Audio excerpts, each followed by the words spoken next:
Ысык Ата районунун Киркшолк айылынын тургундары унаалардан баш тарта баштады. Буга эмне түрткү болууда? Ал эми жаштар болсо жөө гана жүрүүнү максат кылышып, келечектен үмүттөрүн үзүп коюшкандай. Бул тынчтык деген мырза жаңы гана 30га аяк басты. Буга чейин акча чогултуп уна алсамбы деп жүргөн. Бирок бул ойлорун кескин өзгөртүп, уна алуудан баш тартып отурат. Ага өзү жашаган Киркшолк айылынын жолдорунун абалы себеп болууда.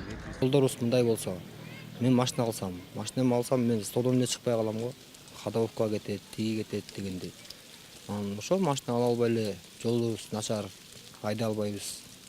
Айдайлы десек, жолубуз өлүктөйт. Трактор төлөп жүргөн неме дейлер. Айылдан Совет доорунда өндүрүлгөн Жигули, Москвич, анда-санда чет өлкөлүк унааларды гана кездештирүүгө болот. Бул Союздун машинасы заптасы арзаныраак тейлерге караганда. Бул деле мисалы үчүн мен муну бекер бербейт базарга барсам заптаста. Сатып келем. Жазайсың, кайра бир ашып кетсе бир 15 күн нормаль жүрөт, 15 күндө тагы сынат, бияга сынат. Биринчи сынат, экинчи сынат кайра. Анан кептеп шундай жашама. Бишкек шаары менен байланыштырып турган 344-маршруттук каттамда бул айылга кирип турчу. Жолдун тамтыгы кеткендиктен аларда бул айылга кирүүдөн баш тартышкан. 119 кирет, аларда ыйлап келет. Жолуңар жаман, кире албайбыз деп. Шаардан такси жалдасак келбейт, жолуңар жаман деп. Кантка барганга ошо 4 тынбай келип турат. Алардын деле азыр өздөрү болсо айтмак, бүгүн иш күнү эмес, аларга келбейт. Болбосо ошо шофёрлор айтат эле, ушу жолдун жаманынчы. Буга чейин ар бир түтүн жолдорун жамаатчылоо үчүн 500 сомдон чогултуп беришкен. Бирок 3 жылдан бери акчаларынан дайын жок. Көчөлөрү ошол бойдон калган экен. Азыр басып жөө келаткан киши дагы кирип кетет да ошо чуңкургачы. Балдарыбыз нечен жүгүрүп келат, жыгылат, баткак болот, суу болот, школго барганда буттарынын баары чоң кишилер андан, карган кишилер мындан ошондой эле биздин жолубуз аябай көйгөйлүү иш болуп атат да. Жол машина деген жүргөн кыйын эле болуп калды. Ал эми айыл өкмөт болсо жаңы шайланып келгендиктен буга чейинки чогулган акчалар жөнүндө маалыматы жок экенин төгүндөдү. Киркшолктун көчөлөрүнө СССР маалында асфальт төшөлгөн. Бирок андан бери каралбай калгандыктан ар кайсы жери тешилеп абал курчуган.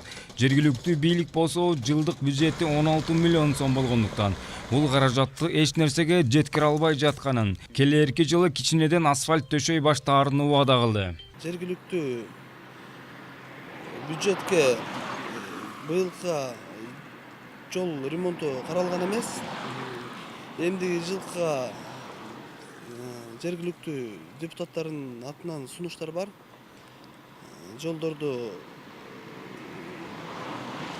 ремонттоо боюнча келаткан жылдын бюджетине салып бюджет акча караштырып, жергиликтүү кеңештин чечими менен акча караштырып, ушул чоң көйгөйлүү маселелерди чечкенге чоң ойлор бар да.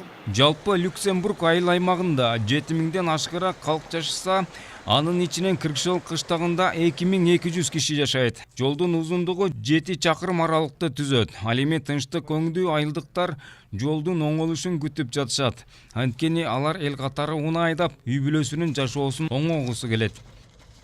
Улукбек Кутманбаев, Адилет Марсбеков, События Бишкек.